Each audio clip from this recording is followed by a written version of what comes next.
Ada hal yang ingin aku coba dan ingin aku tingkatkan di tahun ini. Yang pertama itu adalah aku ingin bikin video yang uncut.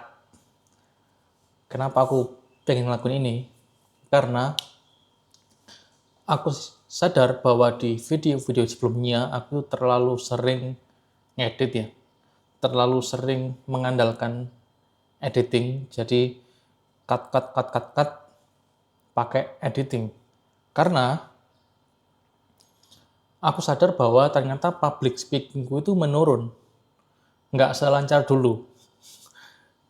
Yang aku lihat dari video-videoku sebelumnya adalah aku mulai ngulang-ngulang kalimat ya. Jadi kalimat yang aku sampaikan, aku ulangi lagi tanpa sadar. Jadi ketika aku ngulangi kalimat-kalimat itu, akhirnya aku cut ketika proses editing. Selain itu, aku juga sering dalam video itu ketika aku menjelasin sesuatu, ketika aku menjabarkan atau memaparkan sesuatu, kalimat utama sama kalimat penjelasku itu nggak nyambung. Disitulah aku mulai cut bagian ini. Dan aku lebih ingin mengurangi itu ya di video-video yang akan aku buat di tahun ini. Karena waktuku sendiri juga semakin mepet. Karena ya baru nikah, baru pindah rumah. Ngomong-ngomong soal waktu, itu juga yang ingin aku tingkatkan, yaitu pemanfaatan waktu yang lebih baik.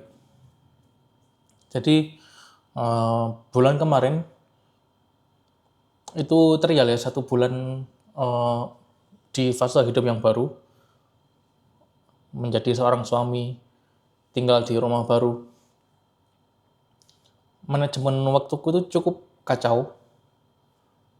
Sebenarnya bukan kacau yang dalam artian yang negatif, tapi aku rasa sangat tidak efektif ya. Masih kebawa di kehidupanku sebelumnya di mana aku cuma kerja tidur. Mungkin bisa dibilang tidak meaningful. Nah, ini yang kata yang tepat ya, tidak meaningful. Aku ingin waktuku lebih meaningful bagi aku sendiri.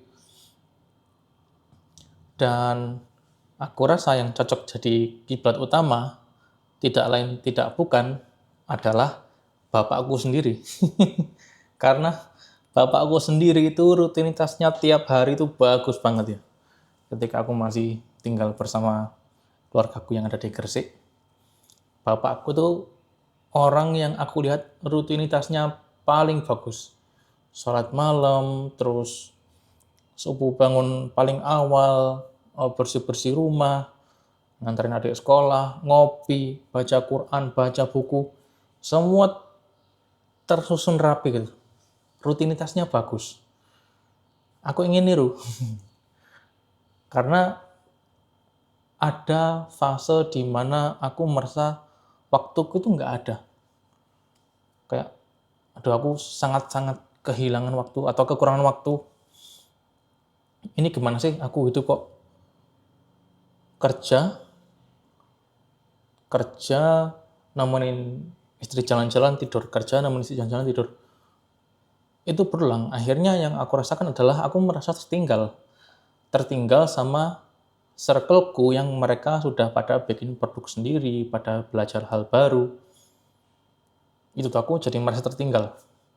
Dan aku merasa nggak punya waktu, merasa tertinggal, itu spiral down. Aku merasa semakin terpuruk.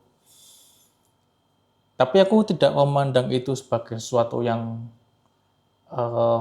negatif yang membuatku tetap terjun bebas perasaannya. Aku harus mengonversi itu menjadi sesuatu yang positif. Oke, berarti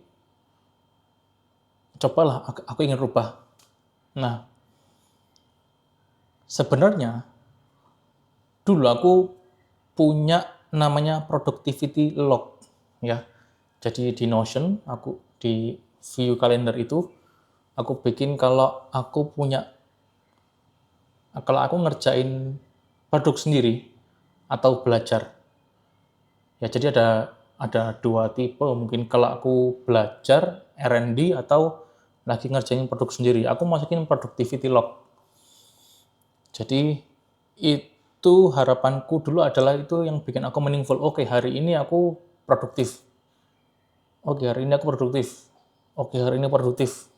Di setiap tanggal itu jadi ada penandanya bahwa hari ini aku produktif, aku nggak hanya tidur dan kerja doang. Tapi ternyata itu lama-kelamaan nggak works, karena ternyata itu malah jadi tuntutan bahwa aku tuh hari ini harus riset sesuatu, harus bikin sesuatu.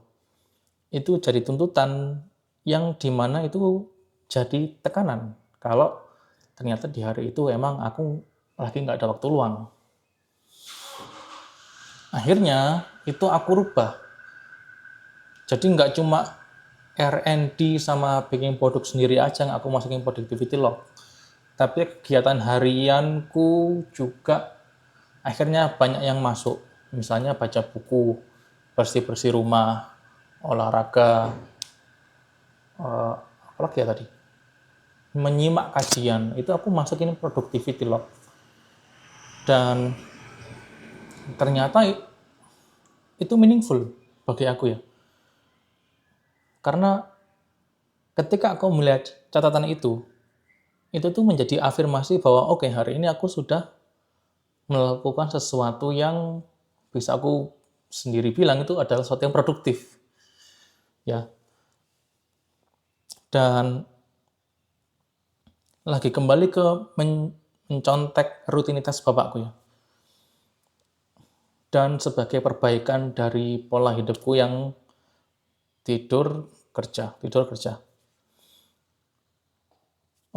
Yang aku sedang coba adalah setelah sholat subuh, aku berusaha untuk tidak gabut dan tidak tidur lagi.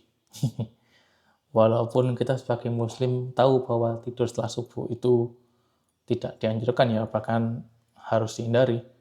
Ya namanya kadang kelelahan, lagi bukan pembenaran ya, tapi belum kuat.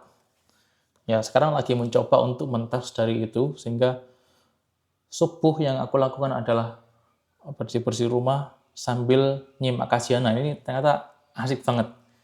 Bersih-bersih rumah sambil nyimak kajian. Terus coba baca buku, jalan kecil, karena jalan jauh aku masih nggak kuat. Berat badanku nambah lagi. Jadi jalan kecil. Itu aja yang masih aku merasa meaningful. Setelah itu, semua kegiatan itu selesai di jam 6 pagi ternyata. Jadi aku masih ada waktu untuk main game sebentar, masih ada waktu untuk mandi sebelum kerja jam 8. Ya, jadi itu aku tulis juga di Notion, jadi seperti yang aku cerita tadi. Nah, ngulangi lagi kan. Ini rutinitas baru yang sedang aku coba setelah bangun tidur ngelakuin banyak hal. Dan itu aku tulis di Notion, sehingga itu menjadi afirmasi positif buat aku bahwa hari ini aku sudah ngelakuin hal-hal ini. Jadi ketika aku tidak sempat riset atau bikin produk sendiri seperti teman-teman dekatku, aku tidak terlalu down gitu, bahwa nggak apa-apa lah, biarin. Walaupun aku sedikit tertinggal dalam segi itu, tapi dalam segi manajemen waktuku sendiri, aku merasa lebih baik. Karena aku sudah melakukan itu, dan aku punya catatan bahwa itu menjadi afirmasi bahwa aku sudah melakukan itu, dan sebagai catatan untuk dipelajari ulang. Dipelajari ulang gimana? Misalkan sambil bersih-bersih aku dengerin ceramah tentang mimpi. Dan di situ aku belajar bahwa oke, kalau mimpi buruk itu asalnya dari setan. Terus kalau ada mimpi buruk, ketika bangun kita bilang a'udzubillahi minasyaitonirrajim, ludahkan ke kiri. Ilmu baru sepele dari video yang 18 menit kalau nggak salah. Tapi itu yang aku tangkap pada saat itu sambil bersih-bersih. Ya oke, ilmu baru yang nancap di yang nancap di kepala, akhirnya ya itu yang bisa diterapkan dalam kehidupan sehari-hari. Ya aku rasa gitu terus, insya Allah dari manajemen waktu dan perubahan bersikap pun insya Allah ada peningkatan tiap harinya. Dan peningkatan sikap tiap hari akan berdampak besar jika dilakukan secara konsisten dalam bertahun-tahun. Itu yang diyakini sih. Aku yakin kamu juga punya keyakinan yang sama kayak gitu. So, oke. Terima kasih sudah menyimak video ini. Sampai jumpa di video berikutnya.